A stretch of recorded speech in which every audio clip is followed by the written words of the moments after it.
we're private, so. All right. So, Steven, just so you know what we're doing, so we have found. Ooh, look at that. Yeah. So that just so we're clear, because I'm very proud of this, and it only got nominated and did not win. I did the same thing last year. That is a perfect scale model of the city of San Diego that goes all the way from the border to the edge of Carlsbad, and goes that's all the way great. out, and it goes all the way out to what's the Cowles Mountain. The only buildings that are not on there, as you can see in the foreground, are like military buildings. Right. But every building in San Diego is there, except for the Rady Shelf, because I used data from before that was public. Wow, dude, that's awesome. That looks like super cool. Yeah, and that's the Hilton Bayfront over there on the right side. That's white. Right, I figured. They asked me. They were like, "All right, now can you put like lights on, like at the city?" I'm like, You want me to light the entire city of no." What am I, SDG&E? No, I was like, I'll have to start a fire. That's awesome. Yeah. That just looks cool. Thank you. All right, that should be good. So, Steven, just so you know what we're doing, we have found that when you record to Zoom, it actually, you know what? Hold on. DJ, may I have you do that again? All right. Recording in progress. Okay, now do it. You got? Oh, they're asking me. What? No. DJ, share your screen again. Okay. So, Steven, what we found is that whoever has the highest screen resolution, and that's currently DJ because he's got a 4K monitor. Right. Whatever you set up to record at, or whatever you screen share at while you're recording, Zoom will record at that resolution. So for instance, now it should be set up to record at 4K. Okay. And create a 4K file when we go to output it. Whereas if we otherwise, if we didn't do this, it would go to whoever. So like I've got a 1080 screen. I don't know what your resolution is, but that should be good, DJ. Yeah, I think I have my screen at a resolution that will. I'm going to share my screen now to this other one. I'm going to go to the entire. Let me do this. There we go. I'm going to share that screen so that the Twitch people now see me. Good, they see me now. All right, now for you guys, I'm going to come over here. Go to more. Come on, I got to maximize this. There we go. Share screen, and let's go share screen 3. And you have there, I've got 3. Oh, I got three screens on this one. That's about. I know people have 5, so and they brag about it. So that's. I just got 3. I'm just humble, I've got 2, and I've got 1 on this laptop, so I've got screen envy. So a little message came saying open Zoom meetings. I don't know what that's supposed to mean. I think I'm already in. Yeah, you're in the Zoom meeting you need to be in. So. Okay, so I'm gonna hit cancel then. Okay. All right, I'm gonna see what happens. Okay, I'm still here. Good. I don't know what that message was about. That's I don't great. know. Oh man. Okay. So hey, it's great to be here. It's been a while. We have to get together, and I know DJ's been bugging me to get together for lunch, and I know you've been out of town, DJ, and I just got back in town from Louisville. So what were you doing in Louisville? The 3D conference. I was doing a pre-con workshop, and I was a speaker there. Okay. At the Wonderfest is what it's called. Oh, nice. And it's gotten bigger and bigger every year. So it's really? growing. Oh yeah.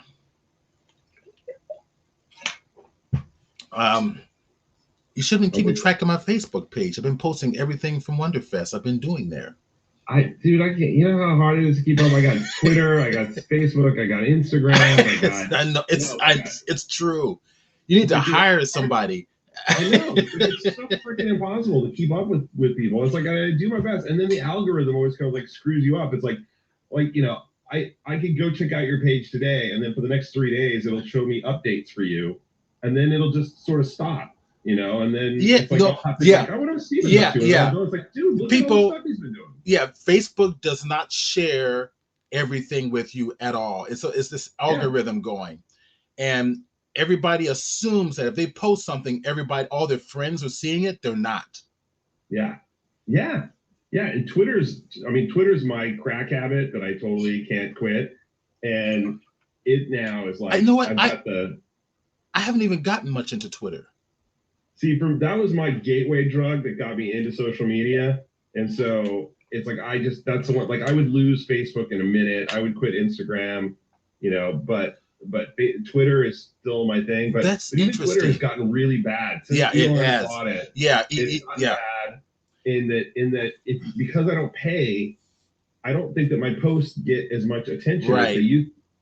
And with the For You column and then the following column, it's like I can't keep track. It's like there's two completely. It's like these two multiverses that I can't keep track of. Yeah, it's interesting. Everybody has their platform that they like, and mine has been Facebook. A friend of mine, Brian Haberlin, he's a concept artist. His is Instagram, in which he's getting gallery shows and opportunities from that. So, and yet someone else will get opportunities from Twitter. So it's like, I guess it depends on what you're working. Mine's OnlyFans. Yours is OnlyFans. Hey, that's actually yours is the best. That's the fans are the best. The fans are the ones who are willing to pay you the money to do shit. So kudos to DJ. Okay, I am seriously asking this, and then we'll let everybody in. Sure. But I'm seriously asking this.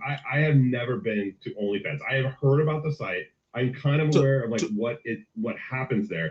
Is OnlyFans just like porn stars who will do or models who will? I've never heard of this.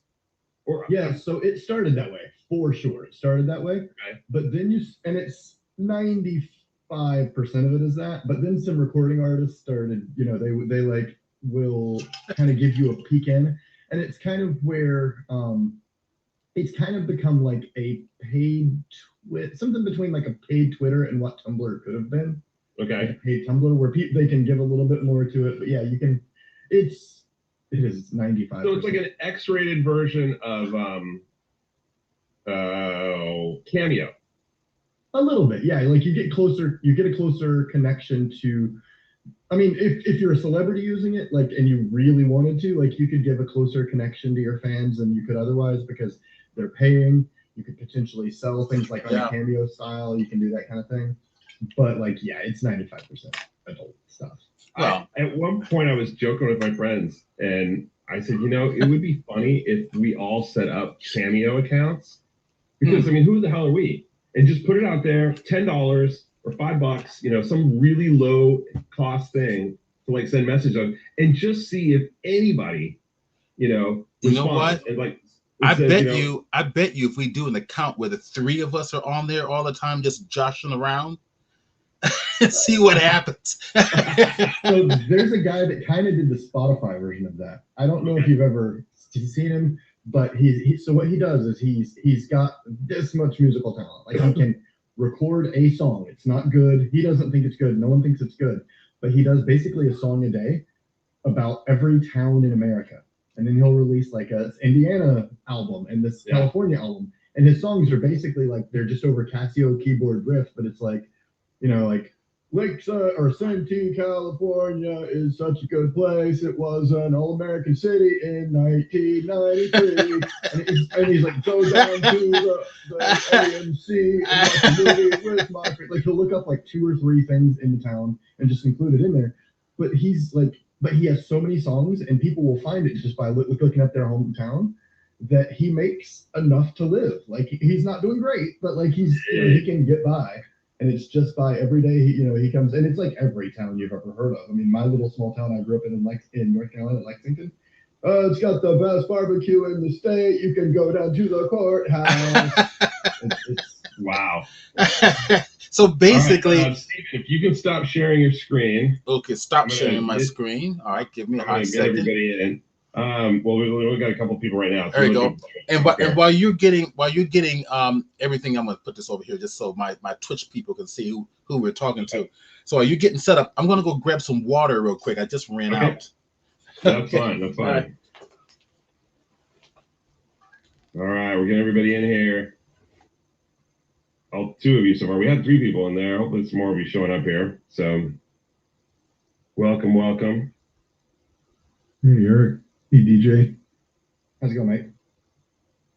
DJ, the famous Emmy guy, all over Facebook. Yeah. Well, hopefully we can keep that going. I noticed you got a bass guitar back there now, too. I do. Yeah, I actually enjoy that more. I don't love what that says about me, but yeah, like I enjoy it more. Dude, bass players get the chicks, man. Do Not they? that you need one. I mean, you're married, but you know. The bass players get the chicks. That's great. Yeah, that's kind of how it goes down. So it's basically the drummer is out of luck. Well, that's not. Well, no, drummers do pretty well too. Oh, they do? Okay. All right. So we got a couple people coming in, and so we will get going here in just a second. Let me see. I got to make sure I got all my stuff squared away here. Oop! I cannot minimize Zoom when you were recording this meeting. Gotcha. Thank you, Zoom. Okay, that's ready. That's ready. Okay, here we go. All right. Well, let's get started. Then, as people filter in, we can. I'll just let them in. We usually always have a bunch of late people coming in. So, all right. Well, welcome everybody. Thank you for coming out to the. What month is it? June. Holy crap! It's June. It's gonna be like 4th of July, like in 2 weeks, isn't it? Oh yeah. Literally half over. Well, we have about 15 people on Twitch, so. All right. Cool. Yeah, we always have a bunch of late comers, so they'll be piling in late. So Jeff is here. Plus, we're doing this meeting a little bit earlier than normal, so usually we do 6:30. So okay. I have a feeling some people will be showing up late. So welcome everybody. Let's kick things off here. So welcome to the June meeting.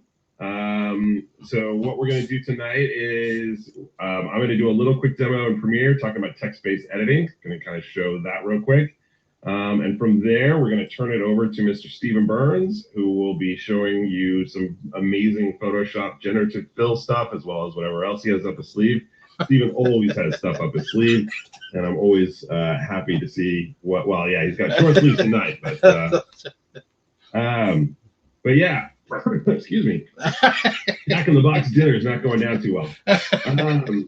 So anyway, but yeah, before we get started, I don't think we have any announcements. I think DJ, correct me if I'm wrong, but July is usually our month to do our like social meeting, correct? It is. It is. We usually try to have it, around the Comic-Con time.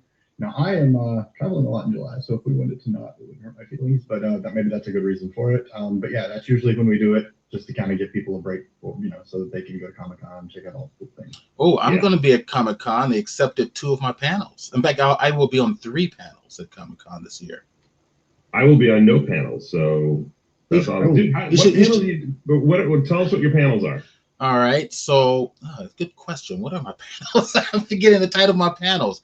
So one of them is I'll look it up in a little bit, but one of them is basically is their 3D panels. They're Blender 3D with Unreal Engine, which is one to tell a story. I think is what it's called. And I think the other is the other one is Blender 3D for texturing interiors, exteriors, to build a story, something of that along those lines. Okay. And then the third one is called Full-Time Creative on a Part-Time Schedule, which is on Sunday. So my first 2 panels, one is on Thursday, one is on Friday. They're primetime slots actually, and in the big room, which I'm excited about. Last year we did this Blender for the first time, and we got a full attendance, so it was kind of nice. So hopefully we'll have the same thing again. But the last one's on Sunday, which is usually the last hour of the day, the last day of Comic-Con, and it's always jam-packed. Don't know why, but it always jam-packed. Nice. Well, I got my 4-day pass, and so I'll be taking the kids down there. Oh, that'll be great. Like 1 or 2 days. I think I take my son one day, I take my daughter one day, and then I got a pass for my wife on Sunday, so the 4 of us will probably come down there. So, all right, cool. Well, good. Well, for those people watching this now or who watch the recording, be sure to check out Stephen's meeting or his panels at Comic-Con. So let's see. I think that's it. I don't think we have anything else to really talk about or announce. So, Eric? Yes. We have Media Pros, San Diego Media Pros has a drone workshop coming up on Sunday, July 9th. Oh, that's cool. It starts at 10:30 a.m. at Kit Carson Park in Escondido. And we'll have some various drone operators there. part of the workshop will be talking about, or focus on the workshop will be talking about people who need to use drones, not just for, so this isn't just for drone operators, but for production folks learning the vernacular and the hows and whys and what to do with getting a drone or using a drone in their production. So that is coming up, and it will include lunch. That's interesting because a friend of mine just got a drone. We do mountain bike riding together. He bought a drone so that he can get the drone to track us while we're riding. Oh, you get a Mavic? Well, I don't know. I don't know which one he got. I forgot. He told me, I forgot what it was, but there was one of them that would actually track you. So I guess he wears a tracking watch or something, and the drone would track us as we're riding. So we're kind of excited about playing around with that technology. Yeah, a buddy of mine did that. He does it on his motorcycle. He has it following him. Yeah. He's off road. I've seen people do that who, like, yeah, they'll be driving in the car and they'll be flying the drone like over them, and they kind of track with them to get, follow the cars and what's going. Those are always cool shots. So very cool. Well, yes, thank you, Jeff. Yeah, I don't know that I'll be able to make that. I'm going to try to make it, but yeah, that definitely sounds like a very cool meeting. We have some early, or I'm planning on. I have our friend coming down. Well, he lives here, but he's a Hollywood screenwriter. Semi-retired Hollywood screenwriter, and we're going to do a workshop in August with him and one of his writing partners. Nice. What's his name? John Wyrick is his name. Okay. And Michael Ross is the guy that is his writing partner. He's done various films, TV shows, and like that. So anyway, he's a good friend, and he and I have worked together on some stuff, and he's local, so he's going to be speaking. That'll be a Thursday night in August. Cool. All right, we'll definitely look forward to that then. All right, well, let me share my screen here, and then I will start my little Premiere demo, and then we will turn it over to Steven here. So let's not do that. Let me share my screen first. Share screen. I guess this will be the time I'm going to kind of put our little shout out to Facebook. Oh, there you go. Your least favorite social media app. It is my least favorite. That's true. Oh, there's so many to choose from that I'm sure come in way. Well, yeah, no, that's probably true. So, okay, so I've been meaning to do this demo for a while now. This is kind of a short one, and probably a lot of people have seen this, but I kind of wanted to go through it for those who haven't seen it and kind of show you kind of a workflow that I've been developing on how to use this feature. So it's basically it's text-based editing. It's exactly what the name says. So I've got an interview clip here. This is the new import panel for those who are not familiar with it. There's a lot of people that don't like this panel. I happen to I've grown to actually like it. It doesn't really bother me, but I know there's a lot of angst in Premiere land right now with the new import and export panels. But anyway, let's talk about a few things here. So I've got the clips here. So just like you normally would, you would select the clips that you want to import. Let's say I want to import all three of these. I've already kind of set the project up, so I'm not actually going to import them, but that's how you would normally select them. And then, but let's come over here to automatic transcription. So the way Premiere kind of works now is that if you're doing a project where you need to, you've got some interviews, let's say, and you want to transcribe them and be able to take advantage of this text-based editing, you can still do the transcriptions once everything is inside Premiere and work that way. Or what you can do is tell Premiere right from the get-go, like, hey, I'm going to be bringing in a bunch of interview footage, and I want you to transcribe it all right from the get-go. And so you would click this button right here and turn that on. Now, a warning, when you turn that button on, from this point forward, anything that you bring into Premiere, whether you want it transcribed or not, is going to transcribe. Wow. And I have found this out the hard way. When I have brought in a bunch of footage, left that on, and then I brought in B-roll footage that had audio with it, and Premiere tried to transcribe it, even though it was just people talking in the background and whatever, and I didn't really need it transcribed, but because I left that on, there was audio there. Premiere just said, hey, we're going to transcribe that, and that can impact your playback performance. So I would say once you import in all the stuff that you want to have transcribed, come back to the import panel, turn that off, and then you should be good to go. And then, like I said, if you're bringing in just single clips after that, you can easily just set it up to transcribe inside Premiere. Now, kind of working through these things here, Speaker labeling, you can turn that on or off if you don't want it. I would encourage you to leave the speaker labeling on, but again, it depends on your workflow.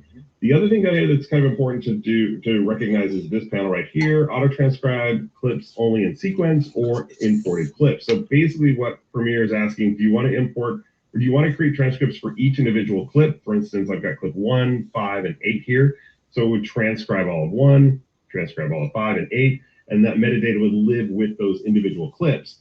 Or if you come up here and create a new sequence and turn that on, and then put all those clips on that sequence, it'll transcribe all those clips, but the transcription will live as on the sequence as opposed to the individual clips.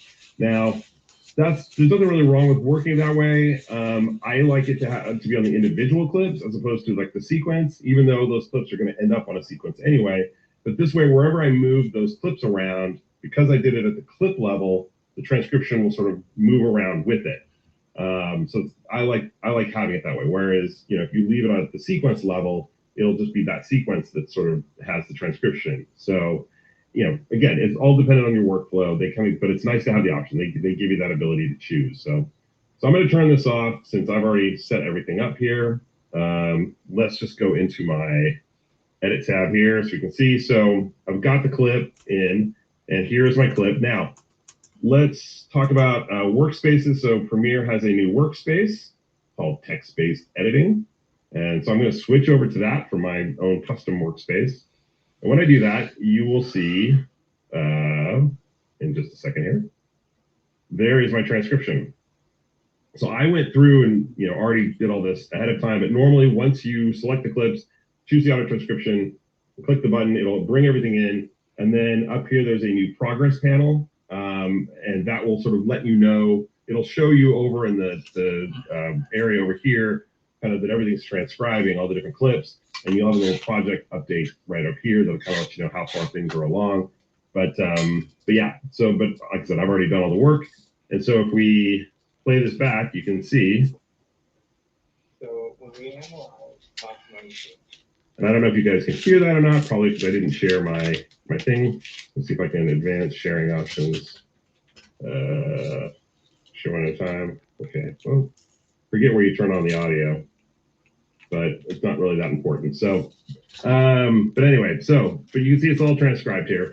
So now the next step I would do in this case, if I was working with a client and I've got this interview and I want to send the client the transcription and the video clip, for them to be able to look at, to sort of build to edit it down to tell me what to keep in and what to cut out. So I would click here, and we've talked about this before.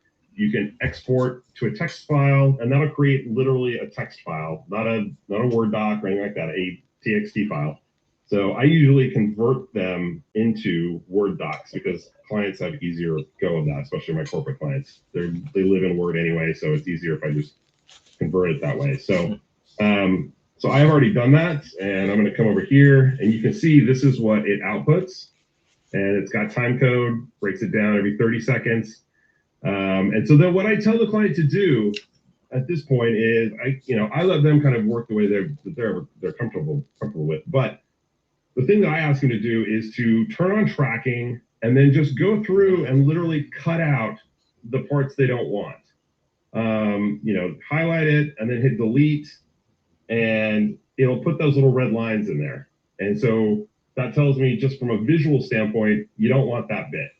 And so I've already kind of gone through and done an edit, and you can kind of see here, I've cut out these different parts.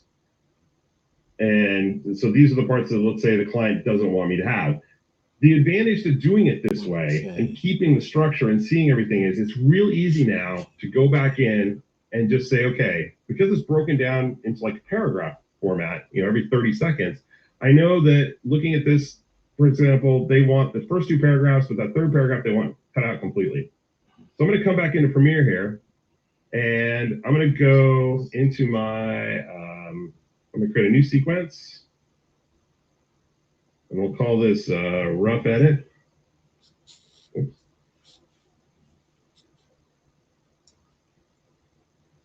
Okay, so now you'll see over here there's no dialogue found because there's nothing in the sequence. But if I come back over here, I'm going to put my clip.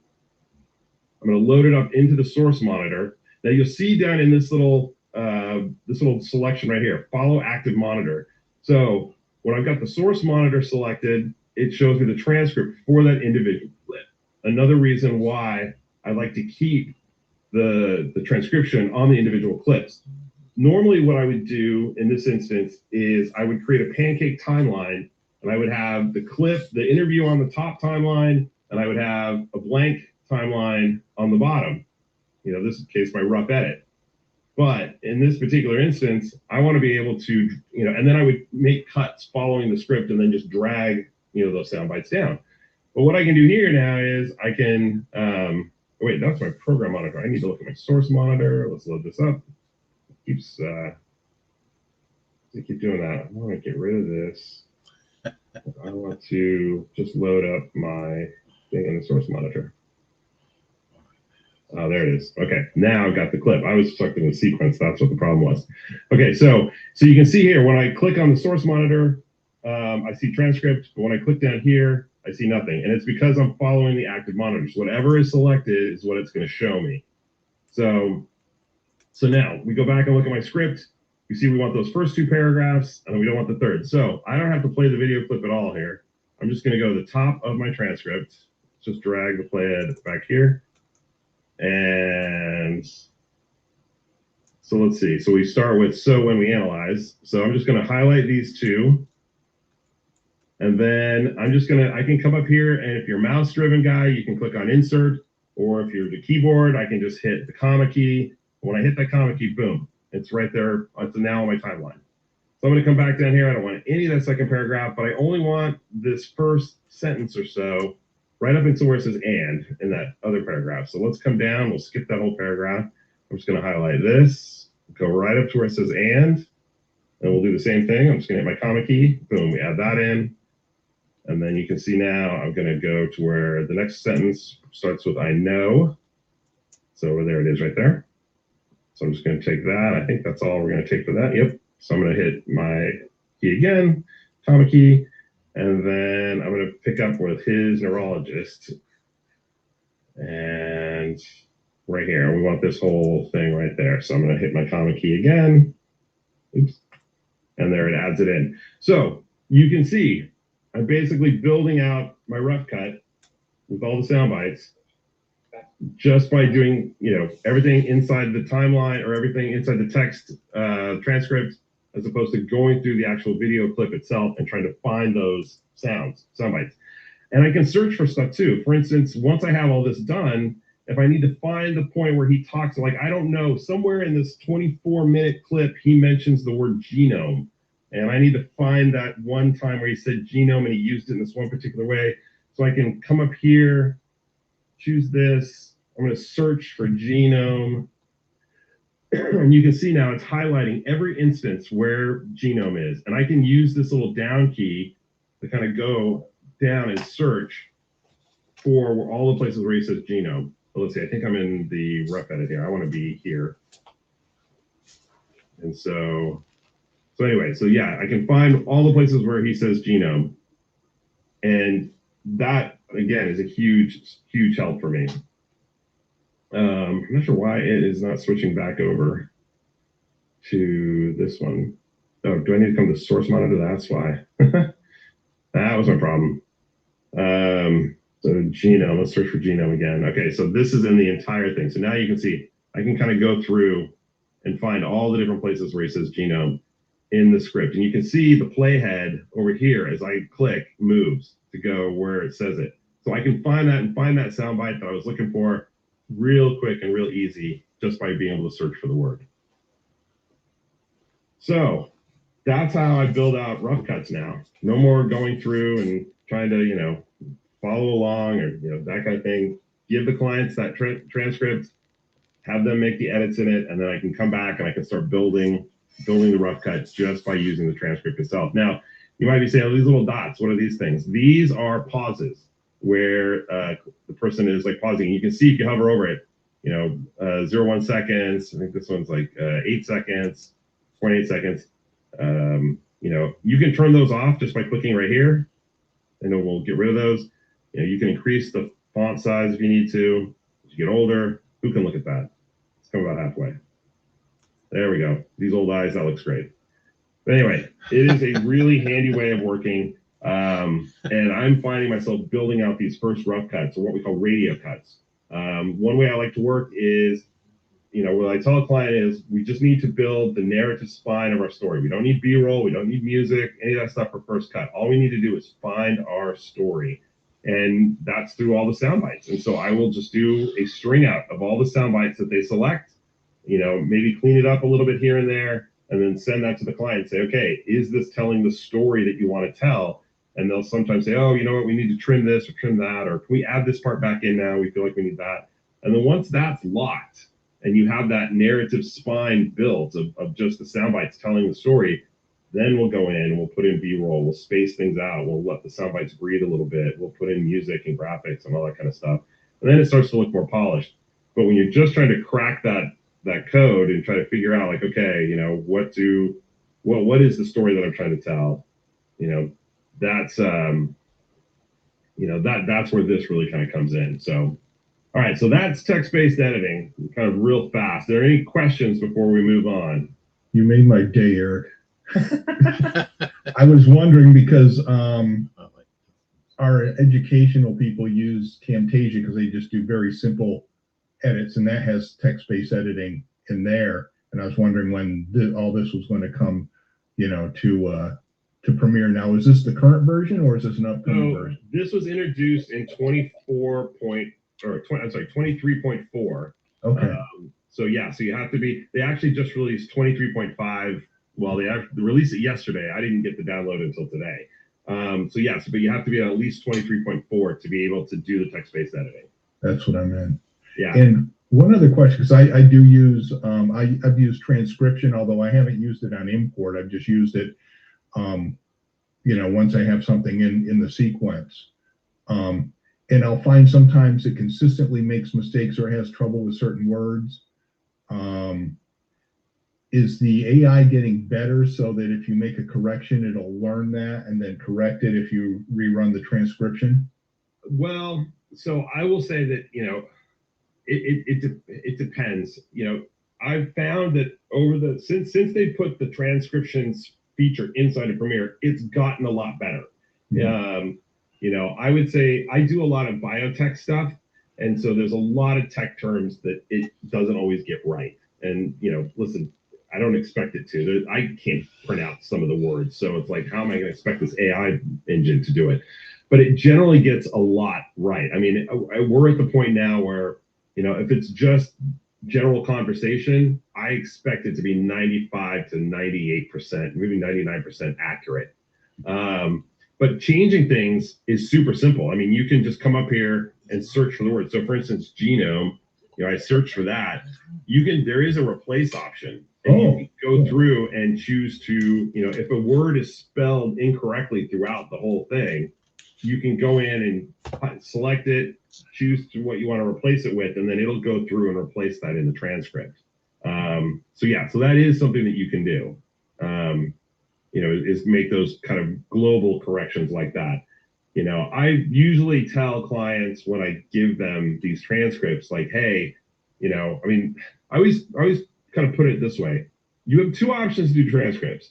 I can do them for you, at no extra charge, but it's kind of baked into the cost, so they are kind of getting billed for it. But, I can kind of just do them here in my system, but it's not going to be 100%.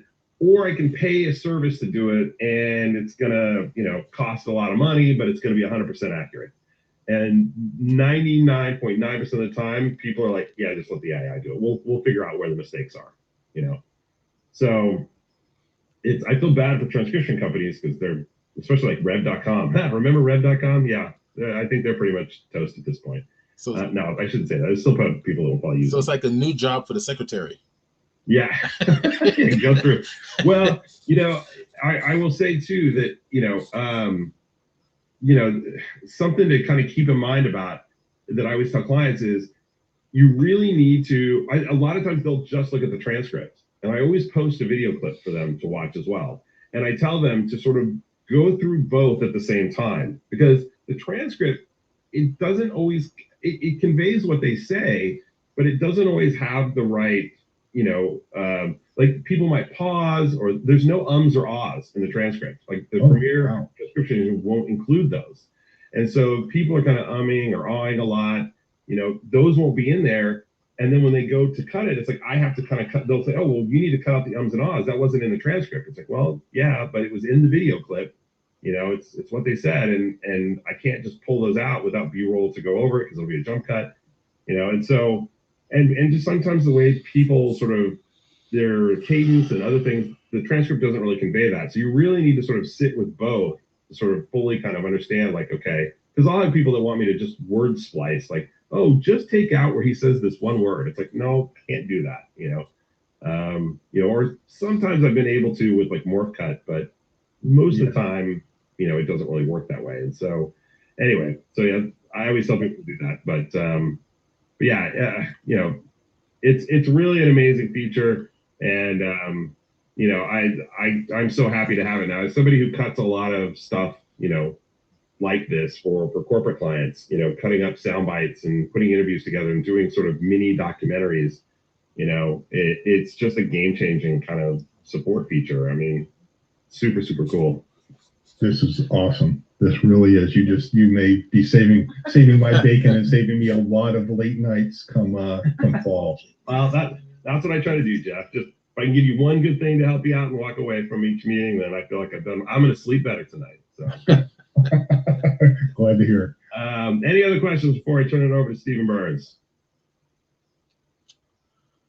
All right. This is Justin. Sorry. Oh yeah, Justin. Yeah, what's up, man? Internet lag. No worries. Any sort of bugs or issues that you've noticed to look out for? I've definitely found a couple of the features sort of counterintuitive, particularly when you're like selecting a whole bin or a bunch of clips and you're just saying, hey, bulk transcribe all this, and then it does that, spends an hour on it, and then later it goes, oh, still hasn't done it. So any kind of weird stuff? So I will say that, and I haven't tested. So as I mentioned, I think I even said this before you came on, but they released 24.5 today, and that fixed a lot of bugs. But I will say with the initial release, so I started a project and I brought in, I'll go back to my import panel here. I don't think I have anything on my laptop here. My workstation that sits over here next to me has the bulk of my work, but I brought in, I want to say, we shot 8 interviews, each of them probably 20 to 25 minutes each. Then there was a bunch of smaller sound bites. So, I mean, I don't know. I brought in maybe like 13 or 14 clips and clicked the auto transcription and turned that on, brought it in. And when I did, Premiere kind of, I thought it was choking, and it seemed to not be doing anything. I mean, it said it was transcribing everything, but it didn't seem to be making any progress. But you could see it in the queue on the upper right. I could see it in the queue. Yeah, it looked like it was all there. It looked like it was kind of doing its thing, and it was trying to get going. And I'm like, you know what? I think I broke it. I think my 15 clips just might have been too much for it. So I stopped it all, and then I kind of had a second thought about it. Like, you know what? I wonder if I just, me being a little impatient. My wife will tell you that I have that problem. I disagree with her, by the way. But she's wrong. She's not here, so I'm right.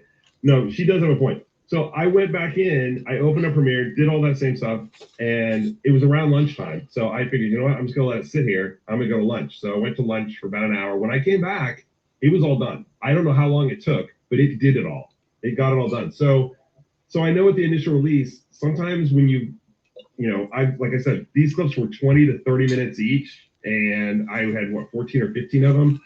And so to set all that up in a queue, I think it just took Premiere a little while to sort of sort everything out, and then process it all and then get it all done. So that's been the only sort of wonkiness that I've noticed, but yeah, I mean, there might be other stuff out there, people doing different things with different settings, but I haven't noticed anything that's been show-stopping for me. I mean, this is your material, so it's clean sources. I've got like a documentary for a nonprofit, and they handed me a folder full of like 250 clips, including Zoom recordings. Oh. I just threw it all out. I was like, fuck it, I'm throwing this all at transcription. It does the thing. And then I left it overnight, came back the next day. And then each time I open a clip, it's like, oh, you have to transcribe again. I was like, oh, I don't know what happened. But you know what? I wasn't there to watch it. So, and one thing I would recommend is if you have Zoom recordings, and again, I don't know how much stuff you're talking about here, but if it's not a substantial amount of stuff, we'll say like 10 clips or something like that. One thing you could do, but like I mentioned before, I might have mentioned this before you came on, you don't have to use this automatic transcription. So you can select all your clips to come in, bring it all in, and then once it's inside Premiere, you can then choose to transcribe everything. Yeah, that's how I did it. Just sort of selected in bulk and then transcribed. So you could, for like your Zoom clips, what you could think about doing is bring it in, but don't transcribe it. The important thing, like I said, is, if you want to bring in a few clips to transcribe, click the button and then it'll do it when you import it in, but then be sure and turn that off because it'll transcribe everything that you bring in after that point. Even if you don't do it in this panel. Even if I'm here and I double click over here and import a clip inside my thing, it's gonna auto transcribe it. But what I was gonna say is with your Zoom clips, bring those in, export out. And do you know about Adobe Podcast? Uh-huh.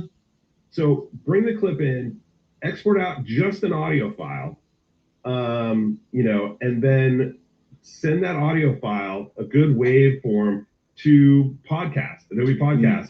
Have it clean it up, bring the audio back in, and then try to transcribe from that. And I bet you'll get better results and it'll work a lot smoother, For Adobe Podcast, are you just using the web interface or is there something? Because right now that's all it really is. That's all there is. Okay. Yeah. I mean, until they put it inside Premiere, which, I have to.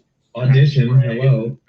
Well, yeah, I mean, it was probably an audition, but there's been a number of us that have been rather vocal with Adobe that it needs to be in Premiere, like, I don't know, yesterday. And so I know that I'm pretty sure that it's on their roadmap. Yeah, I just don't know when. And so, but yeah, until they put it in here, that's the only way to go is through the website. But dude, I've done so many Zoom recordings. I had a whole project where everything was recorded through not Zoom, but Riverside, which is kind of like a Zoom podcasting kind of thing. And yeah, I mean, it's people's, their mics. They don't have a good professional mic like I've got right here. And so, it's just the laptop mic and it sounds like crap. But, and I made sure to let the client hear the crappy audio in the first cut. And then I would wow them in the second cut, with the podcast audio. And they'd be like, oh my gosh, what did you do that audio? It's like, I got a trick or two up my sleeve, because that podcast feature is just amazing. For anybody on this who doesn't know what I'm talking about, just Google Adobe Podcast. Take your worst audio that you have and upload it and see what it sounds like once you get it back, because it's interesting, phenomenal. I didn't know about this. Yeah, okay. It really is. Yeah. Thank you, Justin. Yeah, for putting it there in the chat. There's probably this. There's probably services now. Like I'm tracking a lot of this AI stuff. It's like you probably can upload your own voice and change the voice to be your voice if you feel like it. Yeah. It's like, everything is now just completely mutable, completely fungible. It's just like, what the heck? So this is in beta right now. Yeah, podcast is in beta. But yeah, it's been in beta for a long time. So I have to think that, we're in June. I want to pray and hope that the max release of Premiere or at least Audition will have podcasts built into it. So that seems like a good time when they always put all the really big, cool new features in. So podcast is cleaning up your audio to sound professional. Yeah. Yeah. I don't know. And it does it using AI technology. Yes. Yeah. Very interesting. The problem with it, the one problem with it is I'm trying to see if I have anything on here that because I did that project that I was working on had. So let's see, that's not it. I'm trying to see if I have like a before and an after here, but I don't think I have those on here anymore. Nuts. Okay, let me see. Yeah, I don't, unfortunately. But yeah, maybe next month I'll try to show. I can do like a quick demo and I can kind of show like how it works. But yeah, it's definitely game changing stuff. Like I said, just take your phone, hold it out here and record some audio and hear how bad it sounds, Yeah. and then take that audio, put it through podcasts, and see how it sounds, and you'll hear what I'm talking about. I mean, it's really amazing. But the problem is right now is it's just sort of this black box that you put something in, and then it just comes out, and there's no way to control it. And sometimes, depending on how bad that audio is, it's the compression or whatever they're doing to it is a little too much, and you might want to dial that back. And so I think I want to believe that's probably where they're getting, they're trying to develop all that, how to build sliders and actually control that cleaning up so that it doesn't sound too processed, and you can kind of dial things back a little bit, find that happy medium instead of just, like it is now, where you just upload it and then you just get back what you get back. I uploaded something one time and it spit it back out and it sounded great, but it was completely out of sync. Like it wouldn't sync up to my video. And I sent some people I know at Adobe a little note saying, hey, what's going on here? And they said, oh, can you try uploading it again? Send us the file, blah, blah, blah, blah. And I did all that. And I just simply re-uploaded the audio. And then the second time it synced up perfect. It was fine. So it was just like a, glitch in the matrix. But so it send you back you can upload a video file and it send you back the video file? No, you upload audio. So audio. Okay. Yeah, that's what I was telling Justin. So Yeah. you want to bring your clip. So like this, this timeline, I would, if the audio were kind of bad on it, I could just create a wave file. You want to do wave file. You don't want to do MP3 because that's compressed. So do like a wave file. You would go to the podcast website. It'll have those things, upload the file, and then you just wait. And then it works fairly quick. I haven't done anything that's been really, really long. Most of the clips have been at most, 30 minutes long. And I think it took like 15 or 20 minutes to maybe do it, to process it. And then it'll just leave the webpage up and it'll say, your file's ready, click here to download. And I think it gives you an option to play it. But I usually just download it and then, it's good to go. Will it take AIF files as well? I believe it will. Yeah, I think you can do AIF files or Wave. I being in Windows land, I use Wave. So, right. But yeah, I think you can do both. Okay. So, yeah. So it works better than Isotope? Yeah. I mean, I use I have Isotope. I also have Clarity Waves, which is another phenomenal noise cleaning program or plugin, I should say. But yeah, it does a far better job. I mean, what Isotope and Waves really does is just help you filter out background noise. Right. What podcast is doing is it's actually changing the dynamics and the sound of the voice. I mean, I really wish I had something here to play to show you guys, and I'm sorry I don't, but it like, how like normal Zoom calls sound, if you don't have a good mic, it sounds kind of crappy, especially if, people are kind of far away, whatever. This makes it sound like you're talking right into a mic. I mean, it's like I said, you really have to hear it. That's why I said, just do a test with your phone. Just hold your phone out here, kind of out a little far, and then talk into it, and then upload that audio, play it back so you can kind of hear how you can hear all the whatever and the reverb and all that other kind of stuff in the room maybe. Yeah. And this will just completely clean that up. So it gets rid of room echo then? It can, yeah. Wow, what's that been all my life? Yeah. I mean, basically what it's doing is trying to find a plausible match for the timbre of the voice that you input. And then it's going off a huge database of recorded sounds and synthesizing a voice that sounds exactly like the one you need and mixing that in when it's obscure sounding. So in a way, what we're doing is we're replacing the client's voice with something that's completely synthesized from probably a million other recordings from the internet. Wow. It's fucking wild to think about it. Yeah. Scary. Yeah. It's, I mean, if the client feels like it sounds like them, all right. Yeah. Yep. It's I mean, I hate to keep using the word game changing, but it really is one of those, it's that level kind of stuff. I mean, what it can do to audio is just phenomenal. And it's like, it really makes it, and it isn't a license to go out and be reckless with your audio. It's definitely a tool to save you when you've got bad audio. But it's, when you just, you've got crappy audio for one reason or another, it's a tool to, you should always strive to have good audio. without a doubt. But sometimes, let's face it, you're going to get a file that just sounds terrible, and and it's going to be there to save you. So if you have a client that likes to get testimonials or things and use Zoom a lot, what we do, because we get customer testimonials at work, is I have a kit that I send out with instructions that I wrote on how to use it, and it has one of the little LumaCube lights. It has a Yeti mic and a one of the better Logitech cameras, and plus all the instructions and the stands to put all the equipment on and everything. And I send that out, and because I was getting some pretty crappy stuff. Using like the camera that's at the bottom of the screen on some laptops and the mic, that was what I was getting for testimony. Yeah, the project that I did for the client, we talked about doing something like that because we had to do patient testimonials. And the problem that we kind of I didn't want to run into was, trying to troubleshoot. We had an hour with these people. We get on their calendar, we have an hour with them. And I really didn't want to become Geek Squad and try to help them troubleshoot, especially when at some points I'm 3,000 miles away. And it's like, okay, did you plug it in? What are you seeing on the screen? Well, it's not working. We can't see you. Did the light, okay, the light's not working. Did you plug the light in? Do you know where it's like you start doing all that. So it's like, that's why what I did with my kit is it's all it's like a Pelican case. And it's all, and like I said, when I send out the kit, I send them a PDF with all the instructions. Yeah. All the cables are labeled, light, mic,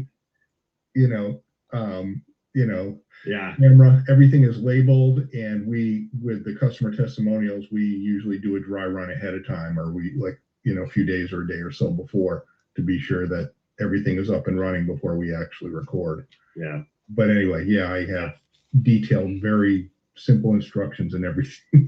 It's like Garanimals for audio production. Well, I will. So next month I will, if just in case anybody who hasn't seen it, I will, but I would encourage everybody on this call to go play with it if you haven't, and see for yourself how it works. But maybe next month I'll kind of show like a real world example of how I used it. And you can hear before and after. I think I tried to do it at one point, and then over Zoom it just didn't kind of come through as well. But I'll see if I can find something. That's why I would say, definitely go play with it and go see. Ellen, I see your question. Does it also add dynamic interpretation? What does that mean? Yeah, I'm not sure what you mean by that, Ellen. You can unmute yourself and expand on that if you want to, if you can. Otherwise, you can type in the chat pod. I don't think it does. Maybe if I am understanding you correctly, it's really just for cleaning up the audio. Removing background sound, improving the vocal quality. It's probably compressing the shit out of it so it sounds like radio NPR versus cleaning up defects. Does it add any emphasis phrasing? No. It's strictly cleanup.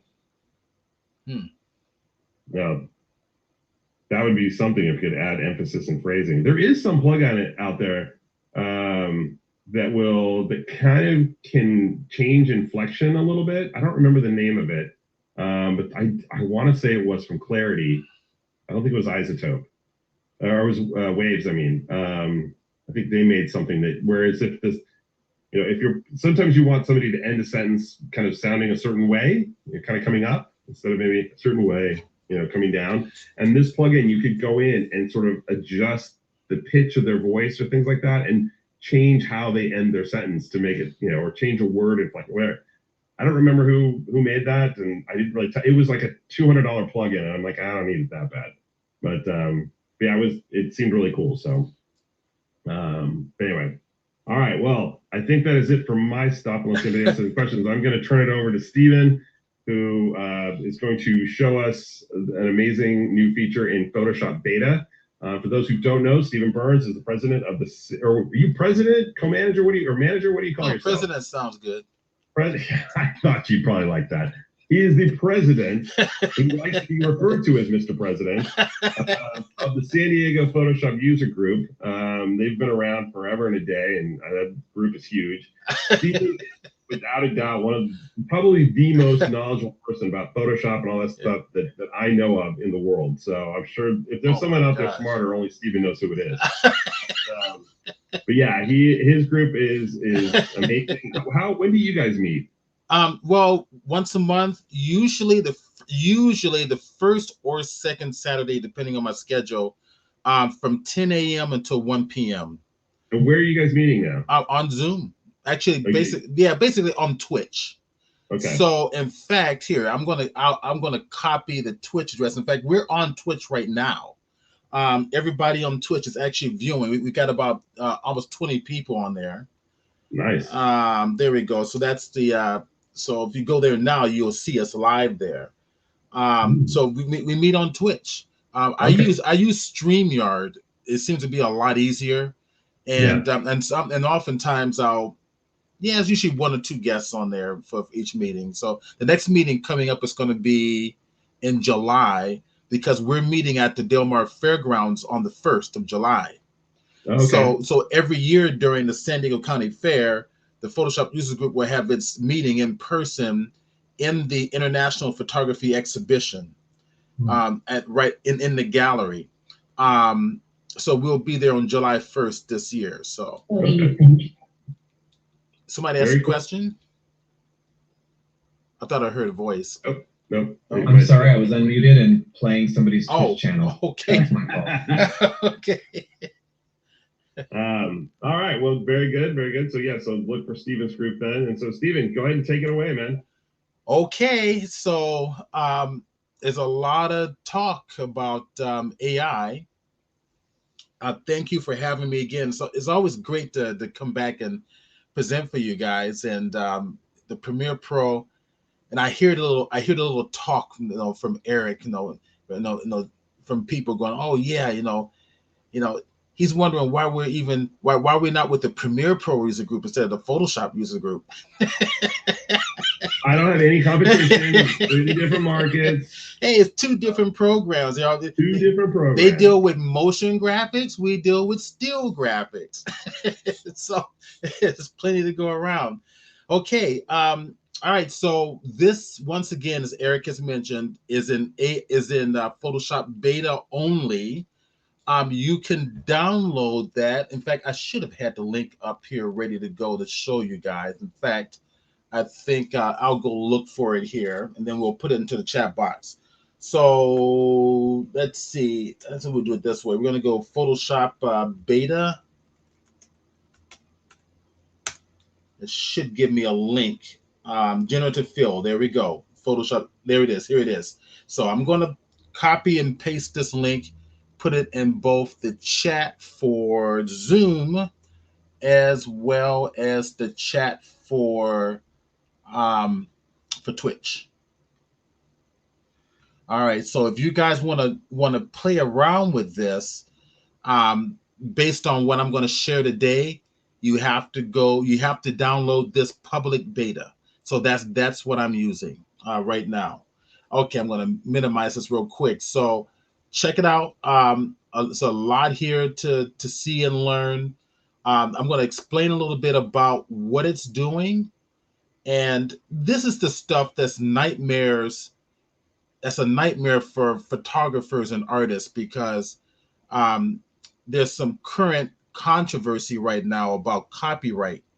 And currently, copyright is not allowing AI generated technology to be copyrighted. So you have to keep that in mind. Adobe is working on a way to allow you as the artist to use AI generated work and copyright it. And what they're planning to do is to pay the artists whose work has been used to generate your concept or your prompts that you put in. So a prompt is just text, right? It's text in the box. And you put in a prompt like, sandy beach with stormy skies, and however many images were used to create your prompt. Adobe plans to compensate those artists for that. Adobe's able to do this because they're training their AI engine based off of their Adobe stock. And they've got millions of images in Adobe stock. Does that make sense? I noticed that what is the lawsuit that's going on right now with Oh gosh, what's the there's one going on? I think it's with what's the other stock company? It's Getty Images. I think you're right. Yeah, it's Getty Images, and it's not DALL-E. It's Stable Diffusion, I believe it is. If I'm wrong about that, let me know. Because they were using Getty Images to train their AI engine, and of course, Getty was not compensated for it. So we'll see where that's going to come to. So that's kind of what Adobe plans to do. It's a nightmare for artists because now, if your work is out there on the internet, that's what these AI engines are doing. They're going out there and they're looking at all the content out there, because it can't create something from nothing. It's going to create something from examples, or the millions of examples it has access to. So so it's a little bit of a nightmare for artists in that respect. But the joy and the creativity that it brings to most everybody, there's a caveat to that, in that those who are never artists, never learned to paint, never learned to draw, never learned to use a camera, can now do it with a simple text-based prompt. And that's exciting. And it's addictive. And I have a family member who's doing it. He's doing some outstanding stuff, and he's gotten really involved. I think he's using DALL-E. He's doing some great stuff, and he's never taken an art class, right? So it's a whole new world out there. But on the other hand, it's basically a testament that the creative aspect to all this is not about technique. It's about vision. Very hard to copyright vision. Very hard to in a lot of cases to replicate vision. So basically, this AI engine is a really fancy way of compositing things together, right? In some very dynamic and interesting ways. All right, so I want to make a point about the AI engine in Photoshop, in that currently DALL-E and other AI programs, you have to go to their website, right, to do a prompt. I'm going to create a file here. Let me close this one out. I was kind of experimenting with this a little bit. I think you need to share your screen though, Stephen, so we can see it. I see. I said people on Twitch are seeing me, but you guys are not. Okay, there we go. Because I have to share through. There we go. All right. So I'll move this on over here to that screen. All right, cool. Let's go ahead and get rid of this here. Yes, just go away. All right, so I want to close that down.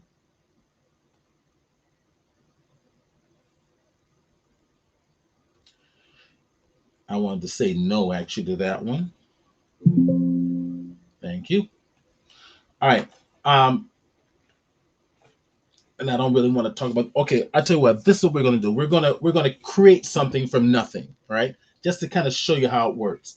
Let me go here and shut that one down too, and let's not save that. Cool. We got a fresh Photoshop interface. So I'm working right here. That little symbol in the top left-hand corner is telling you that this is the beta version. That little PS in that white grid background. So I'm gonna go over here and create a brand new file. Now, the limitation to AI right now in Photoshop is that it's limited to 1024 by 1024 pixels. That's the biggest you can go. It will not match your file size. Currently, I expect that to change. Now, so what I'm going to do is I'm making a new document here. And on the right-hand side, I'm going to customize that document. I'm going to tell Photoshop to make the document for 1024 by 1024 size pixels and click create. So you basically, when I first started using Photoshop, in my beginning Photoshop class, one of my mantras has been the key to mastering Photoshop is mastering selections. And that selections and masks are basically the same concept, right? And it continues on, right? So we're still using that philosophy. So for generative AI to work in Photoshop, you need to tell it where you want to put things and how you want to do it. So we do that through selections, right? So I'm going to make a just for giggles, I'm going to make just a brand new blank file here, not file, but a layer, a blank layer. And we need to have a selection. So if you notice right down here at the bottom, I made the F key to kind of maximize this. I've got my square document. Right at the bottom, we have this little prompt, this little floating prompt, right? Kind of nice. And it's looking for something to select. That's why you see the select subject there. If it's a landscape, you can tell it to remove the background, but there's nothing there. So we need to tell it to do something. So I'm gonna hit Command A, which means select all. Now we get, now the box changed, the little button on the box changes. Now it says generative fill. So if I deselect it, it just says select the subject.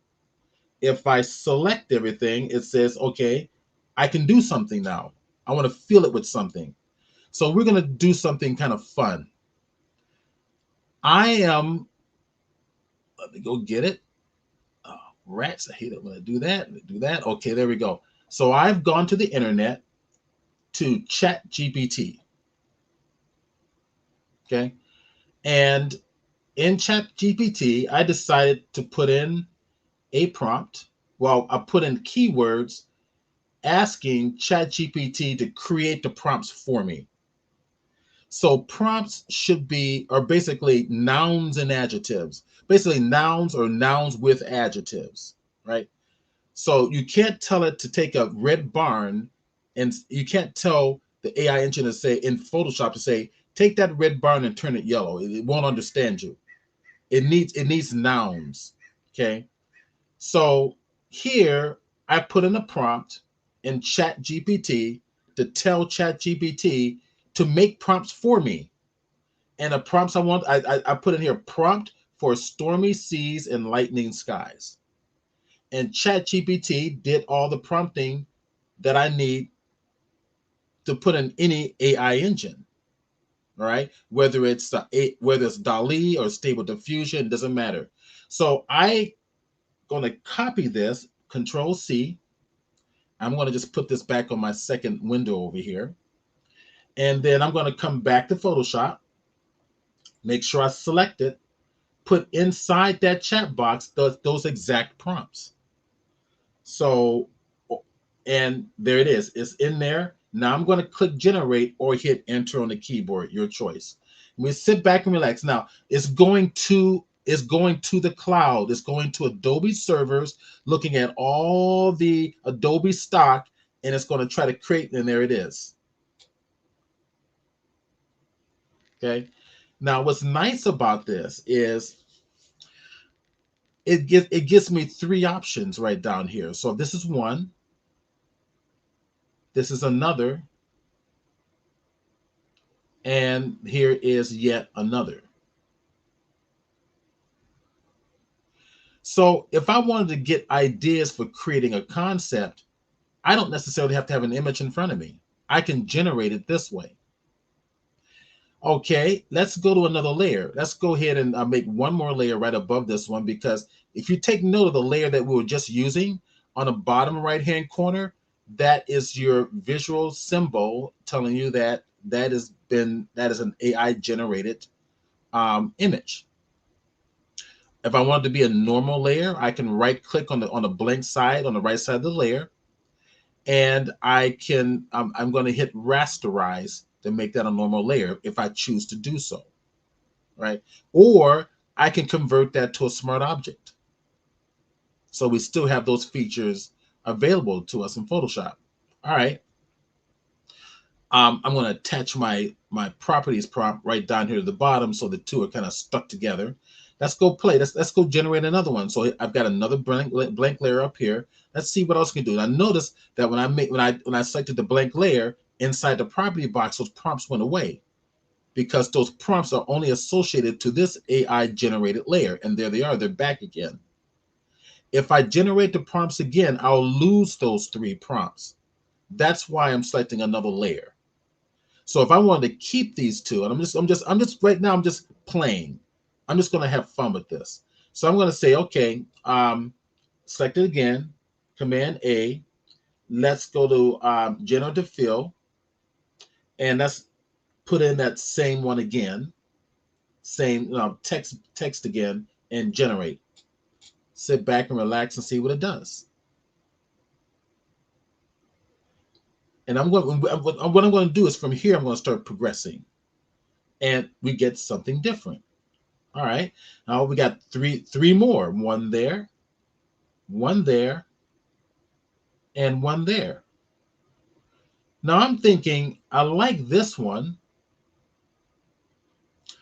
right? Maybe let's take a look at this. Let's take a look at the one on the bottom. So I like this one there for that one. And if I turn that off, I'm going to bring another layer up here. If I turn off that top one temporarily, okay, I go down to the bottom one and take a look at what I've got here. So maybe I like this for the bottom half for the other image. And now I can think about compositing the two together, right? So I can use my standard selection tools. Let's actually do that. Let me let's go to the top one. Let's go right over here to my quick selection tool. Maybe object selection tool. I'll use quick selection tool and just select that up there. Okay. Just as an example. I will now, let's inverse that one. Command Shift I for inversing selection. And let's just place it on its own layer just for giggles. Okay, now it's on, and then turn that off, and you can see we'll take that image there, hit the V key for the move tool, and of course we can start playing around with this, or vice versa. So the whole concept here is that we can start creating images and start compositing together using AI. All right, so what more can we do with AI? Let's say, for example, let's turn this one off. That was the one I created. I'm just going to delete it, and I'm going to select this one here. I tell you what, let's do this one here. Let's have some fun. Let's do this one here. Let's go here to my selection tool and select that top portion, just the top. And we're going to come down here to generative fill, and let's put in here sunny blue skies and see what happens. So it creates a new generative fill layer. Take note of my selection, and there you go. So Jeff is having a great time over there. It's kind of like, what? All right. So I'm not using any of my own images. I'm just doing this using Adobe's stock to do what my commands tell it to do. So we get three options down here, right? I've got one there. I've got that one there. And let's go take a look at that one there. Okay, that one's probably the better one, all right? So you have to decide which one of these is going to work best for you. They're not going to come out perfect. Some will come out better than others. All right, so I can do it again, right?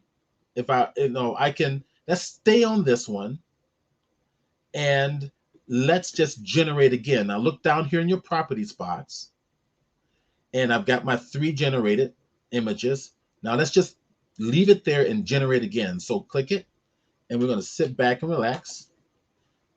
Watch what it does and see what it gives us. All right. So now, oh, I was wrong about that. It did not delete my 3 images. Okay, so it added it on there. Okay, so scratch my last comment. So there we go. There's more. There's another. That one looks pretty good. That's probably acceptable. And then going back through the others, and I can do it again. And these will stay attached to that AI generative layer. And there we go.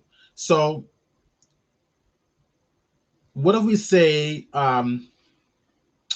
let's change the prompt up a little bit. Let's go over here. If you notice, I have my mask, right? So if I want my selection back, I simply hit Command or Control, click on the mask. Hold down Command or Control, click on the mask, and I get my selection back. So let's try birds flying. Birds flying in cloudy skies. So birds flying in cloudy skies. How about cloud-filled skies? And sit back and relax. Let's see what happens. And it's fast. And I don't see any birds in this one. So there's some clouds. Let's take a look at the next one. Okay, cool. And let's take a look at the next one. No, all right. Maybe we can do something kind of cartoony or dreamy with this. I don't know. But that was not working too well for me. What if we put in something like, let's do something else. How about flying? Oops, actually, let's do this. Let's go and just get rid of that one. Highlight that one. Let's do flying dragon in sunset sky. And I'm gonna hit enter on my keyboard. Sit back and relax. Wait for the progress bar. And there we go. I don't see any flying dragons. But that's a sunset-filled sky. Let's take a look at that one. No, sunsets are not too bad. Okay, there's a flying dragon. So it's not very successful in this one. So if it's not successful, you just do it again. Hit generate again. And let's see if we can come up with something.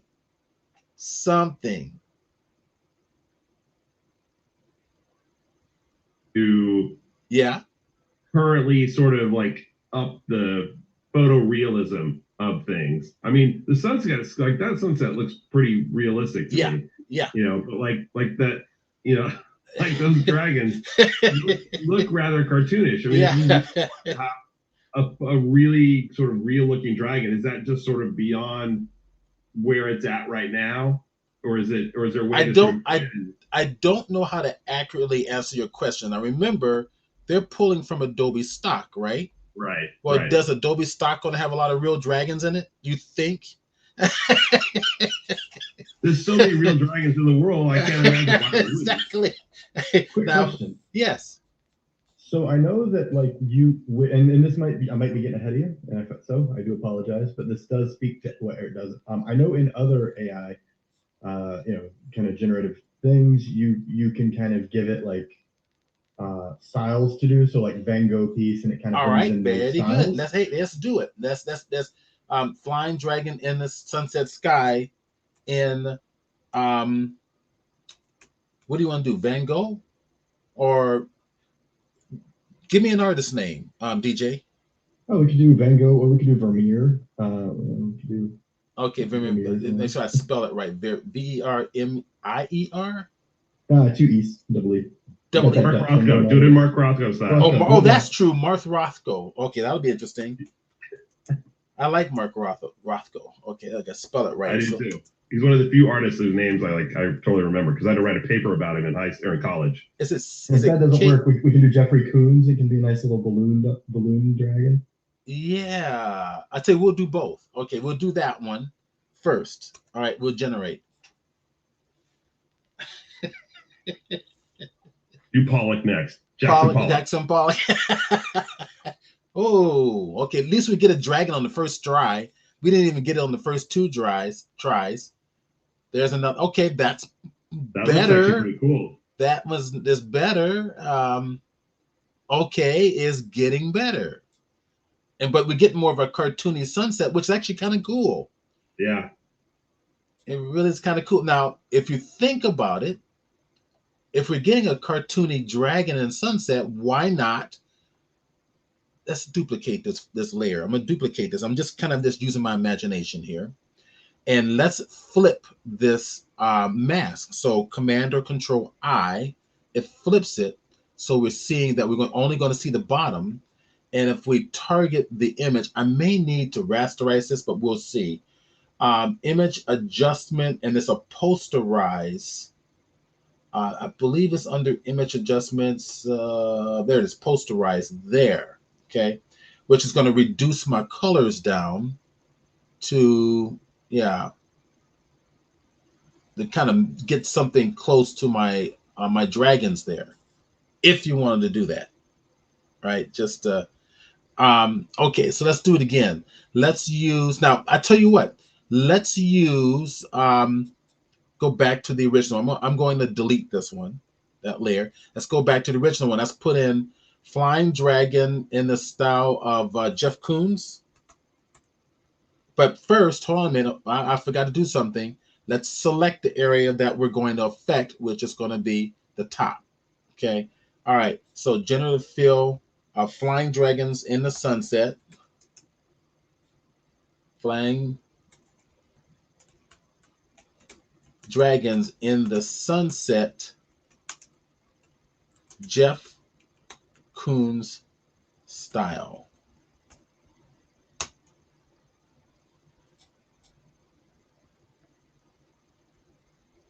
Let's see what happens. Okay. One or more words in your prompt. Violate. They violate? So there's some words in my prompt that actually violates. It's probably the Jeff Koons part. Because he's controversial. All right, so we got several different options. So here, let's move this out of the way, pull this in the bottom. Dragons are getting a little better. And there. Huh. Kind of interesting.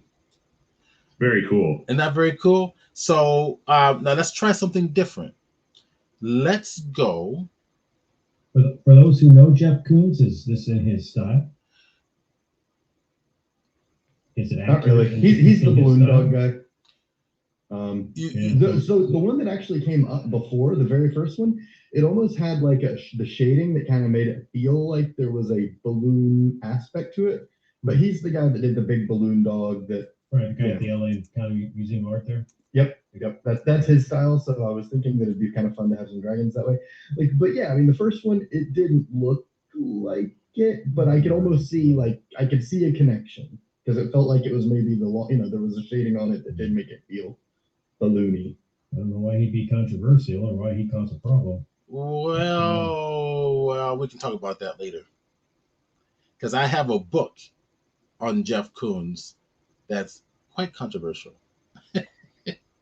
But they're puppy dogs. Come on. No, the book didn't necessarily show these, but gotcha. but that's basically that's what he's known for. All right, yeah, okay, good to know. All right. Now, let's keep this in mind. So basically, you have I tell you what, let's take this. Let's delete the mask. I'm just going to drag the mask in the garbage can. Let's work on this image now, alone. That one right there, alone. And what should we do? How about flying dragons fighting?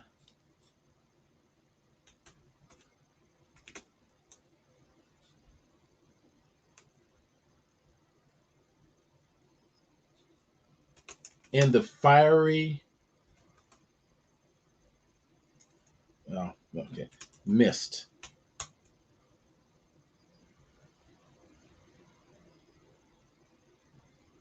Let's see what it does. All right, so it, for some reason, it kept my mask. I'm gonna hit my shift click on the mask. Okay, that's without the mask. That's interesting. That's kind of cool, actually. All right, let's take a look at these. So 1, 2, 3. Okay. I vote for 3. Yeah, I agree.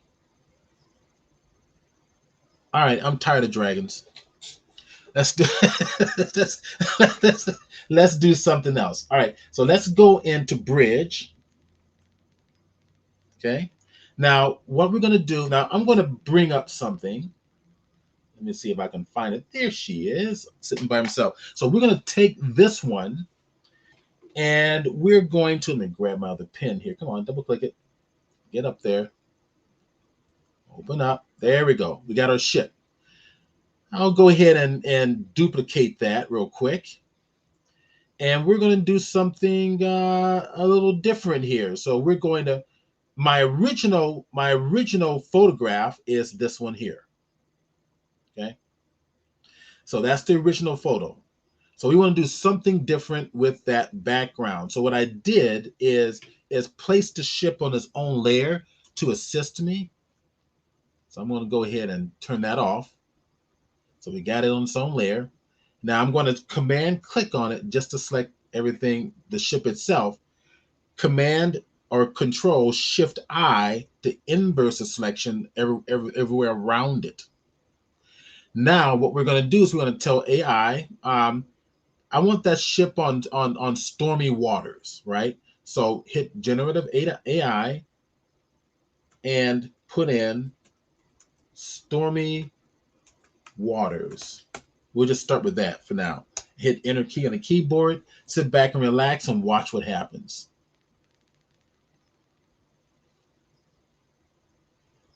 And it's going to Adobe servers.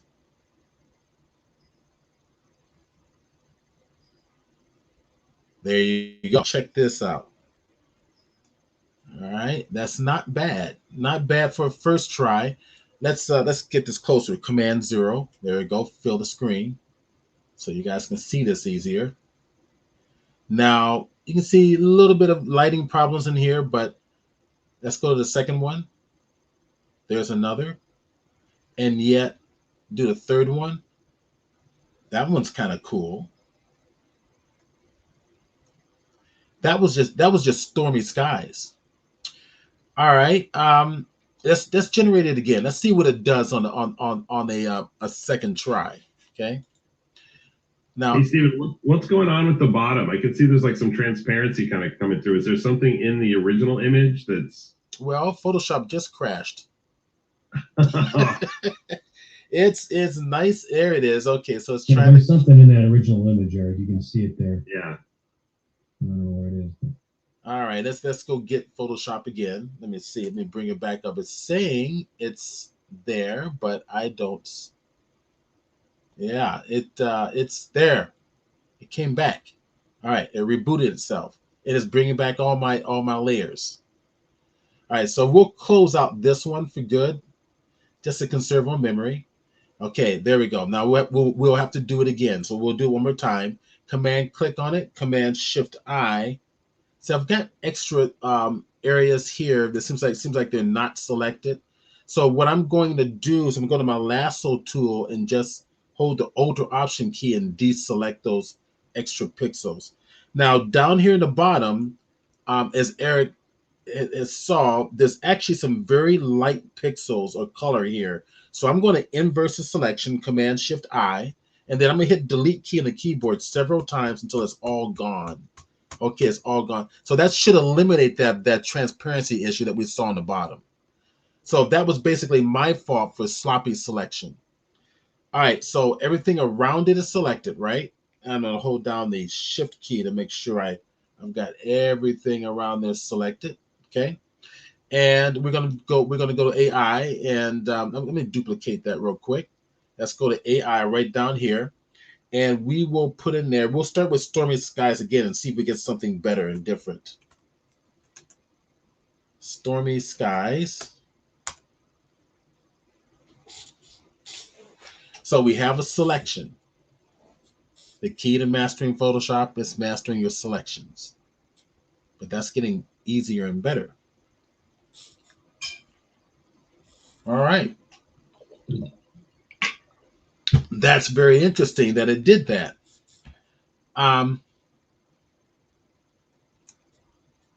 It did not select the horizon area for some reason. Let's take a look at another option. That's very interesting. Let me turn this.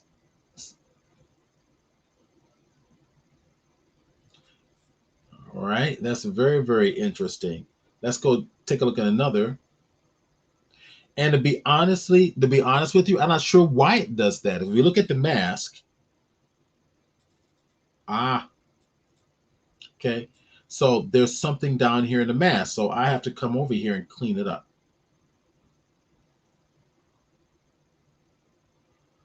All right, fill it with white, which is Alt or Option Backspace. It's a shortcut in Photoshop. I'm going to turn this one off to make sure.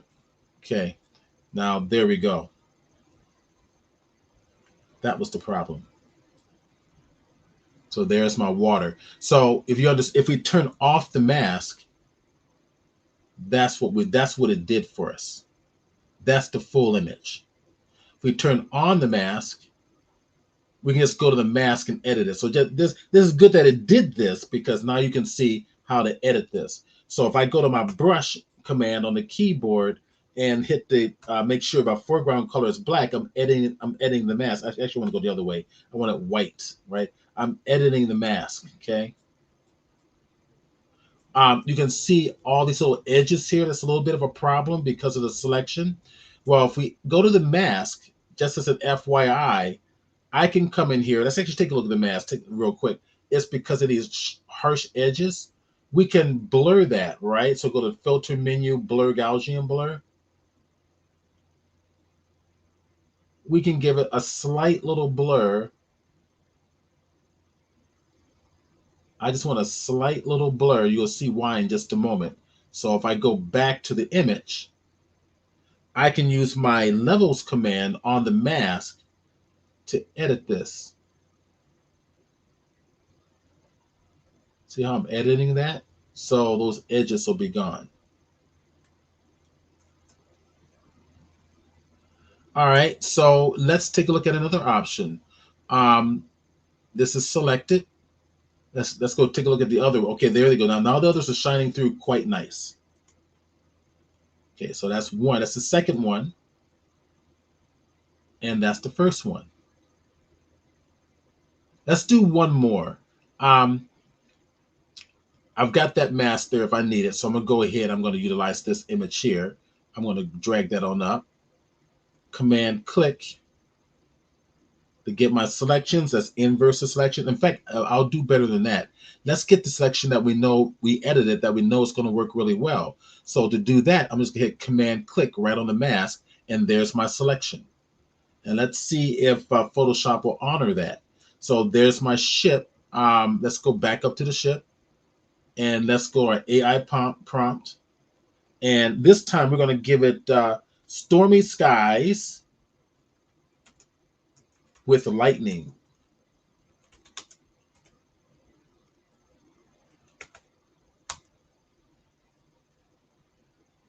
And let's see what it does.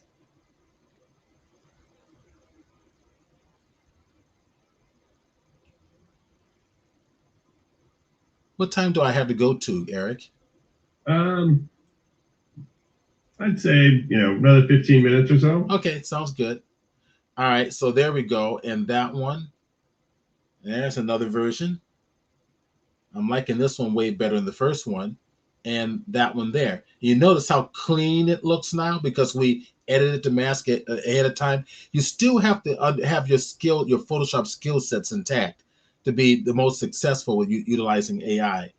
All right. That first one looked like it should be on the side of a van, like airbrushed on the side of a van in like 1980. Like, yeah. They should be listening to some prog rock, like a lot of Rush. Exactly. Hey, I like Blue Oyster Cult. That's right. Rush is badass. I love Rush. Rush is fantastic. Yeah. That would be awesome on the side of a van. It does. Or something like Iron Maiden or something like that. Yeah, it needs a skull on it. It does. Yeah, we're doing. Oh, okay. Yeah, I was gonna say, can you add like a skull and crossbones on the? Oh, let's do it. Let's just put it in there. Let's do let's go to this one. All right, let's oh, I tell you what, why don't we inverse this? So let's go to our mat, go to our selection, and now we want the ship selected now, right? Because we want to put something on it. Now, will it work? I don't know. We'll find out. So I just inverse the selection with the Command Shift I, so that the ship is now selected and not the lightning. Then I will go over to my generative fill, skull and crossbones. Don't fear the reaper. Let's see. That's it. Now it makes a brand new layer, guys. So it's all non-destructive, which is kind of nice. So let's see what happens. All right. Well, let's see what it did. Let's turn off the mask. Okay, it didn't do anything. Maybe if you, I mean, is it possible to just like highlight, like circle a spot? Those are all pretty trippy. All right, I tell you what, I mean, we'll do it. If you just like circle the part of the sail and then just said skull and crossbones, as opposed to picking the whole ship, would that be possible? Sure, let's do it. Let's go to elliptical tool. Let's put something right there. All right, and skull and crossbones. Maybe pirate symbol. If that doesn't work, we can try that. Crossbones, pirate. Oops, I gotta spell it right. So pirate symbol. You really want to be technical about it. It's called the Jolly Roger. Oh, it is. Yeah. Oh, I didn't know. Okay. Yeah, it's only for us in the pirate community. Is there a pirate community? So actually, it did there's it. like a whole It did it. like, subset of punk rock that's all about some pirates. It did it. It did it. We got that one. We've got that one. We've got that one. Okay, but I want the skull and crossbones to be blended in with the sails. So I suppose what I could do is I could change the blend mode on this, right? So see, yeah, there we go. Go to darken. Depending on which one I choose. That's pretty freaking cool. Isn't that pretty cool? So, like, understanding Photoshop and its tools, you know that, oh, that one kind of, it looks okay, but if you know your layer blend modes, you know, okay, you go to there, go to darken. Now, if I come over to here, there's the darken there. We've got the white here. If I come over here and again, go to darken. Yeah, it is. It's pretty cool. Let me show you more stuff that's actually pretty cool. Let's get rid of this file. I'm going to just close it out. Let's go back to Bridge real quick, and I've got some city shots that I did here. So I've got. Let me find one. Here we go. This is what we want. So let's go grab this one.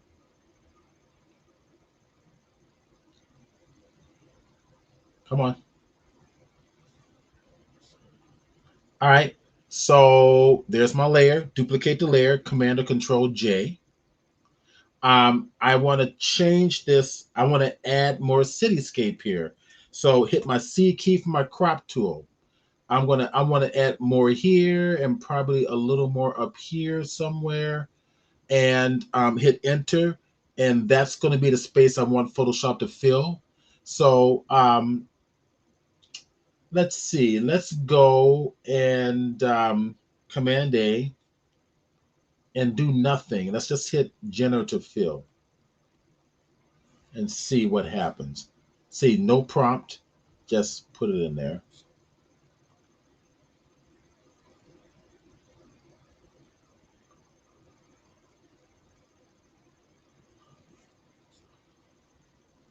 Let's see what it does. Okay. All right. So that's not what I wanted to do. Because it just that place looks really nice. Yeah, that's not what I wanted to do, but I'll tell you why. Because I want to select the image. So I'm gonna go over here. Photoshop needs a selection. So I want to select everything around this image. Let me kind of get in close here. Okay. So I'm gonna go select just inside the image. I'm gonna do a little bit more. So I'm gonna go a little bit more inside, just kind of go away. Thank you. And then inverse the selection. Okay. I'm gonna get rid of that one. That was an accident. Okay. So everything around the box is selected, generative fill, and just generate. Let it look at the architecture on there. Let it look at the image and see if it can figure out what it needs to do.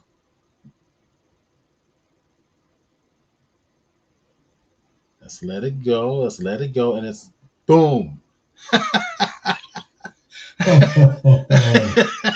Okay, there you go. That's a oh, mama. Exactly. So that's pretty awesome. All right. It's ridiculous. All right. So here we go. So we've got before, after. It's using the same image, right? So heck, we can go further. Let's do some more. Let's take this little guy. Hit the C key for the crop tool. Let's pull that on over some more. Let's give it some foliage down here like this. Okay. All right. So I'm going to come here, hit my M key for the rectangular marquee tool. I'm going to bring it inside so it has quite a bit of the image. It gets the chew on before it applies. So let me go ahead and put that there like that. Okay. Command Shift I, and then just generate fill and hit generate. It's got to have a selection. All right. Let's see what Steven, it does.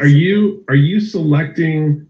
So is it just pulling from that kind of big L-shaped sliver on the edge to sort of build from? Whoa. Oh. Hey. This is just too much fun. Wait a minute. So I go back to my question. So when you did that, it looked to me like you just kind of outlined the edge of it. I only grabbed this.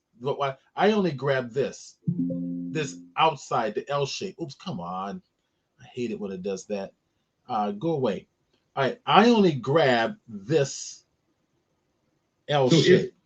So it's only sampling then that sliver at the bottom. It's not sampling. No. I think it's sampling the inside.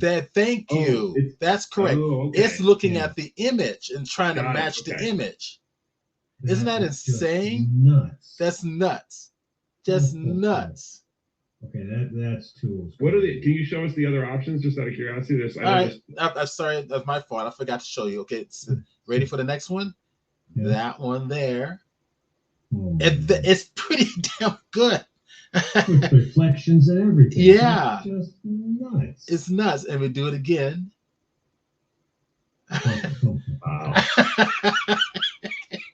I mean, and that looks, to me, to my eye at least, that looks photorealistic. Every one of them is photorealistic. Yep. Every one of them. Phenomenal. That's phenomenal. So what if we use this scene, right? So now look, I'm building up. So it started with that one. And no, it did. It started with that one. And then we went to that. And then we went to that. Right? So let's do something different. Let's put a prompt in there now. Okay. So let's take this.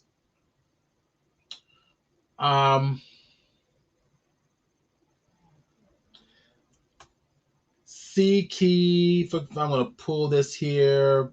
Give it a little bit more. Give it a little more down here. All right. We'll see what it does. Let's go and target this one right there. Actually, I'll manually do it. So go away. Thank you. M key for marquee and just select big chunk inside and inverse, Command Shift I. So what I've done is I've currently have the outside selected because I'm telling Photoshop that's where I wanted to put its results. So this time generative fill, but this time sci-fi city on a barren planet. I don't know. Sci-fi city on a barren. So one R is in barren. P-A-R-E-N, yes. Okay. On a barren planet. All right, and enter. Okay, generated images were removed because they violate user guidelines. Put desert planet. Try desert. Maybe All right. bear. Got Okay. issues with bear. Maybe. All right. Yeah, bear. Yeah. Sci-fi. On Tatooine. Sci-fi That don't run afoul of any city copy. on None desert. whatsoever. On desert planet. All right, I'm going to copy that because if it doesn't work this time, I'm going to try it on a blank layer and see what it does.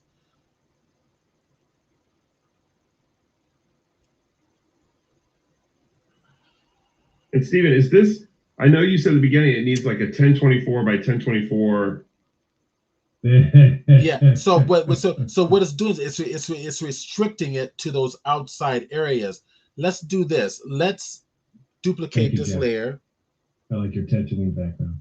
Right. And let's go ahead and see what happens if we remove the mask. And we just work on this one. But this time I'm going to select all and see what it does. Generate it. No, we want sci-fi city on desert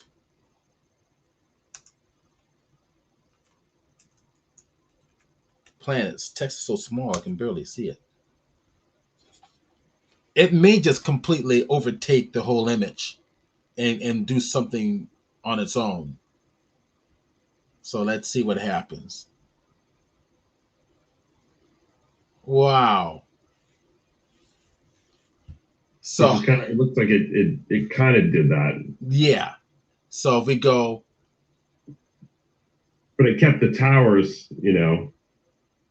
it reflected the towers. It's kind of cool.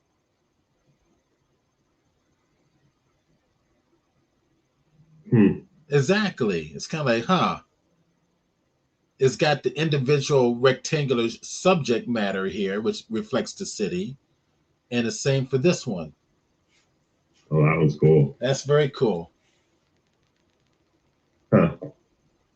So if you're using 3D technology and you want to use any of these for inspiration, there you go. Yeah.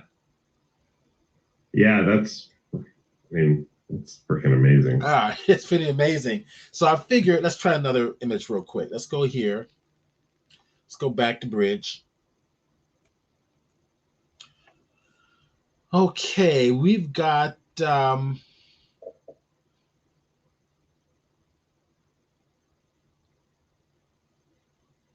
know what? Let's do this. Let's use this one. We'll use a landscape image. All right. It's limited to 1024. So what I'm going to do is I'm going to reduce this real quick. Just go to image size, and we'll go. It's 1500 now, so we'll go 1024.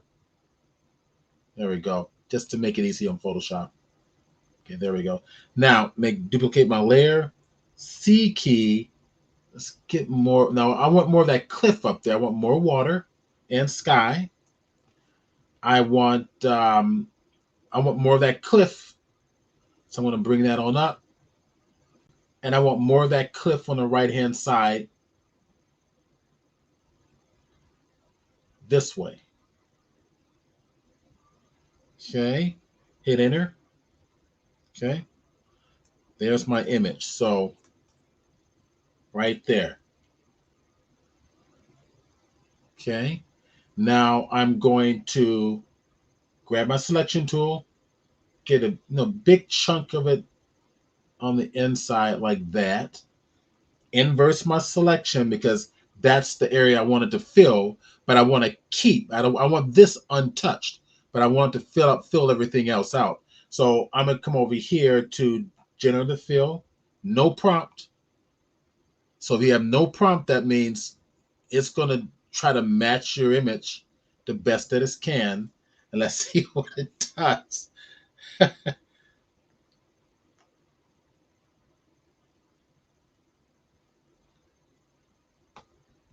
Hopefully it'll impress us. Oh wow. Wow. Wow, look at that.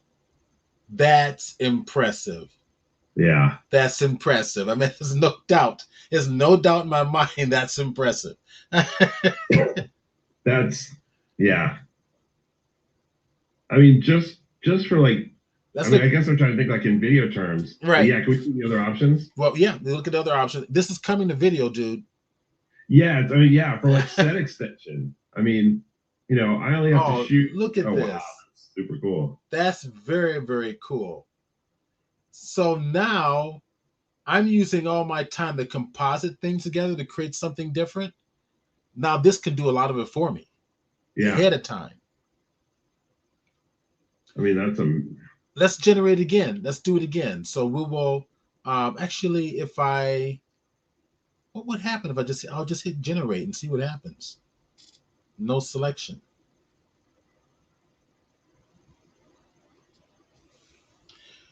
If it does what I want it to do, then that means that wow. So oh, that's great.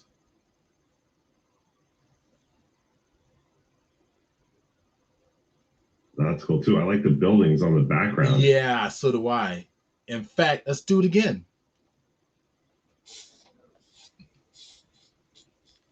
Jeff, to answer your question, so Firefly is kind of its own thing. Right. You know, okay. I thought this was Firefly. No, this is Photoshop. I thought this was built on top of Firefly, I should say. I mean, I'm sure it leverages stuff that's inside Firefly. Uh-huh. You know, but Firefly is built off of Photoshop. You have to understand this AI technology has always been in Photoshop. They called it Adobe Sensei. Right. So when AI finally hit the market, all the real capabilities of Sensei were kind of hidden by Adobe because they were being mindful to their audience. So when AI hit the market and became a big blown up thing, they said, okay, release it. Let Sensei go. Yeah. And we click this one. Look at that. Look at this. It's just insane. That's pretty cool. This is just way too cool. And you can just keep going. So let's see. If I let me see what happens. If I base it on that one and then hit generate and see what happens. So that's going to take everything in that image now and create something entirely new. Yeah, but let's see what happens. I'm gonna yeah. Okay. See, it's still utilizing the original image. It's using this mask. It's using that mask as a reference. Right. All right. And I'm gonna see if that's true. So there we go. See that? See, it's the common thing that stays is that middle section. Yeah. See? Now, to test my theory, let's get rid of the mask. And let's see what happens. Generate again.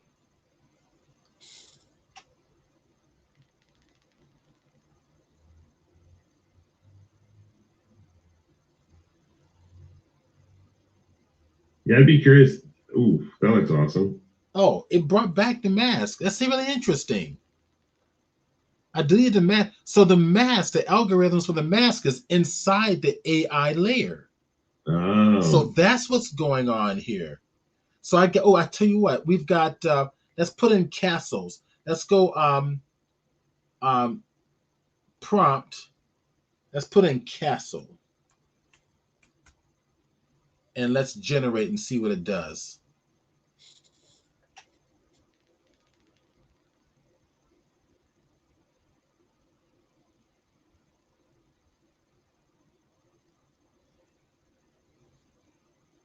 Oh, you're kidding me. You got to be kidding me. That's cool. That is cool. In fact, let's just take it even further. Let's go here, see, pull it up. Give me some more of this and see what it does. And let's hit generate. See, you're going to sit here all night long doing this. Yeah, I mean, it's almost sort of never ending. I mean, you can it's just up to like whenever you kind of feel like enough is enough. Well, that's really interesting. Oh, because maybe it's because you didn't select it. Well, I didn't last time either. Take this off. Take off the mask. The mask, huh? Very interesting. All right, let's do this. We'll do it again. We'll go down here. We will go to our marquee and we'll select it. We will inverse generative fill, and we will put castle.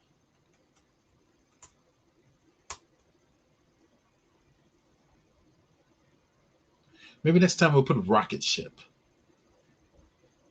All right. See what it does. The clock is ticking. Whoa, wow. Look at that. Cool. That's cool. And you notice it's looking a little not as high resolution because it's limited to 1024. And it's taking the results of it and stretching it out. Right. All right. So let's take a look at another option. That's great. What's amazing to me too is that it's matching the lighting on the rock. That's exactly right. It matches all the lighting in your scene. Yeah. That's what it's been good at. And let's do rocket ship.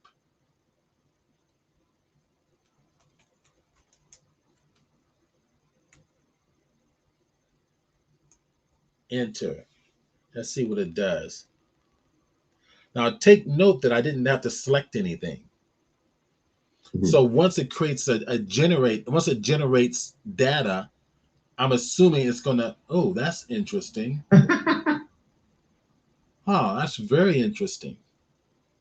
All right, let's take a look at that one. See, you can tell these images must be from NASA.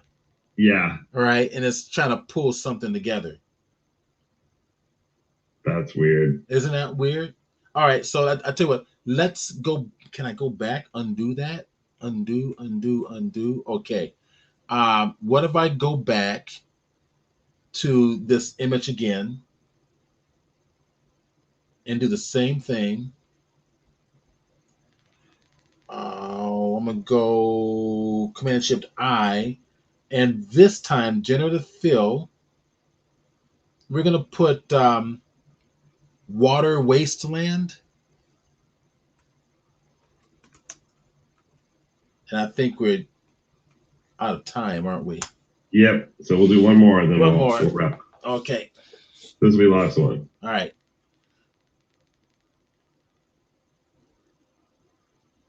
It's fun stuff. It is, and I'd be curious to know. Oh yeah, look at that. Look at this. It's kind of a wasteland. Yep. Take a look at the second option. And the third. Yeah. For concept painter artists, this can be a godsend because this gives you ideas and you just paint the thing out, right? Yeah. I'd be curious, DJ, how you could use this with the clone stamp tool inside After Effects, because you know how you can kind of sample, like, you know, to paint something out of the image, you can go into Photoshop, create a frame, you know, or create a clean plate, and then After Effects could then use that clean plate to sort of, you know, help it do its clone stamping.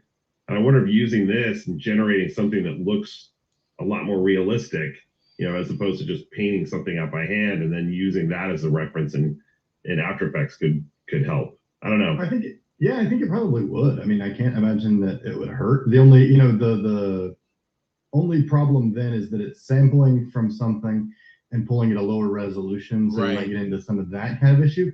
Right. But we're already using this, actually. So I'm doing the NASCAR race that's coming up on July 1st. I'm doing the first I'm working on it while we're doing this. They're doing the first road race in Chicago, and we're doing the backgrounds for it. And we're actually doing exactly what you just said, where we're actually using this and a little bit of Stable Diffusion to kind of ideate. Very the- good. Nice. Yeah, so I will. I can, at some point, if after you share, if you want to, I can show you a couple things. Yeah, that we're well, working on. definitely. I'll stop came from sharing. that. I'll stop Yeah, sharing let's see now. that, DJ. Before we wrap Let's see up, that. let's see that, DJ. All right, so let me pull it up real fast. I didn't have it up right away. I didn't know you were gonna be quite so quick about it. So, Come on, hurry up, quicker. so these were ideas that we came up with via Stable Diffusion. So Okay. I don't know if these are gonna last. Let me pull in a few more. Are you using this? Are you using the Stable Diffusion GUI? So we're actually using it inside of Blender. Oh, good job. Yeah, Yeah. I've got that. I just downloaded the plugin for it. Yeah, so that's what we're doing with that. Okay. So if it's inside of Blender, are you generating it as like a background in Blender? Is that what you do? Yeah, so it generates it as a background, and we can kind of start to build out from there. And the idea, the problem was, and you, Eric, when you post this, cut all this out. But the idea is that they were deciding on some things at the last minute. They changed some screens up, and we've had about 2 weeks to put together like a really elaborate thing for their stage graphics. And so we didn't have time to ideate like you would want to. So this is what we're kind of where we're at. So right now. we're not seeing your screen yet. Oh no, I'm making sure because I don't want to get into a situation where you're seeing my screen when you shouldn't. So did that Blender class help? Yeah, it has. So it was actually really good timing too. I took a class that Steven offered. We moved over from Cinema 4D workflow on Masked Singer, The Voice, and some of these concerts that I do. We're still kind of at a hybrid between the two because not everybody's like ready to, I myself included is not ready to run and gun in Blender, but like we're using it, we're starting to incorporate Blender more. Right. And then we're also starting to incorporate that with Unreal Engine more too. So this was one of the pieces that we did. So we kind of had some elements Cool. we started to put together. So this is one of the pieces. Nope, not that one. Other way. That's not my mother. What is it?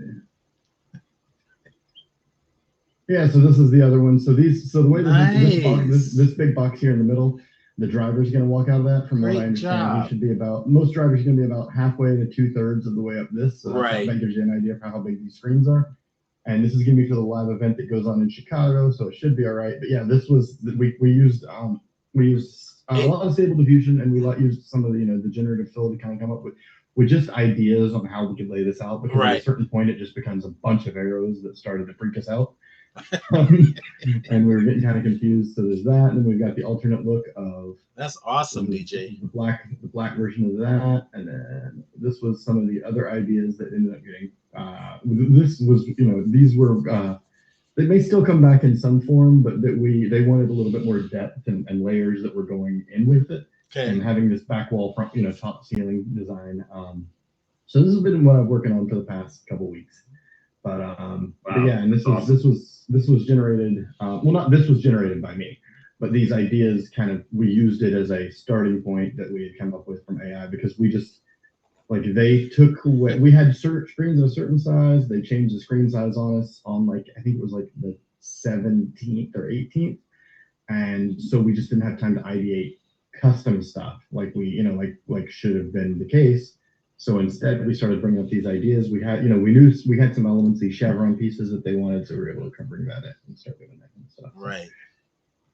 Yeah, so that's where we're at with it right now, and hopefully, actually, I think these in this one actually. So this one never made. This one's not going to be used, but these bars that you see, those are I think directly from Photoshop. We needed some some kind of I-beams in there, some pillars to make it look garagey. And so I think those are actually, and that's the reason they might look a little different than the rest is because I don't think those are. Oh, I see. Because everything else is rendered through vector, and that's through. Yeah, those kind of have a little fun to them. So. Very so that's cool. Where that is. Very cool. I don't want to go too much because I don't know how much is I'm sure they're fine with that. Yeah, anything else, we'll trim it out just to be safe. Yeah, just to be safe. Yeah. So yeah. All right. Well, thank you, Steven Burns. You're most welcome. Dude, you never disappoint, and I don't have the Photoshop beta, but I'm going to download it tomorrow and put it on my system because I definitely want to play with that some more. It's inside your. In fact, if I share, I'm going to share my screen one more time, and to show everybody where it is to get it on their machine. Let's go. Come on, do this. Get out of the way. Okay, so here it's already in your app, your Adobe app. So you just basically go to your, let's see, where is it? There it is, the Adobe Creative Cloud app. You go to the beta app section, and it's already there. Yep. So for those of you not familiar with that, so that was it. I just wanted to. Yeah, very share cool. that. Yeah, I'm downloading that tomorrow to play with it. So. Okay. All right. Well, thank you everybody for joining us. Bye. We'll see you next month. Stephen Burns, All right. you are the king, dude. You are amazing. Thank you. Thank you. DJ and I will definitely be taking you out to a very nice lunch. Yes. Okay. So let's text me. Let me know what day is good. Yes, we will figure that out. So, Okay. But yes, thank you everybody. We will see you next month. All right. you Thanks very for much. having me. Fabulous. Great being here. Bye, guys. And if anybody watches this is at the San Diego Film Awards, come up and say hey. Oh, yeah. yeah. We'll both be there. That's Okay. right. We'll both be there. All right. So. All right. Great. Good night, everybody. Bye. Good night. Recording stopped. All right. And for those who are on Twitch, I'm going to be closing out now. Thanks for joining us. And hopefully you've enjoyed tonight's presentation for the San Diego Premiere Pro Users Group. And then we'll be back soon. We'll start our normal Saturday broadcast soon. I've been out of town doing conventions or speaking at conventions, so we haven't had the Saturday workshops for a while, but we'll come back and we'll get those going as well. All right. So fantastic. Looking forward to seeing you again, and thanks for being a part of our presentation.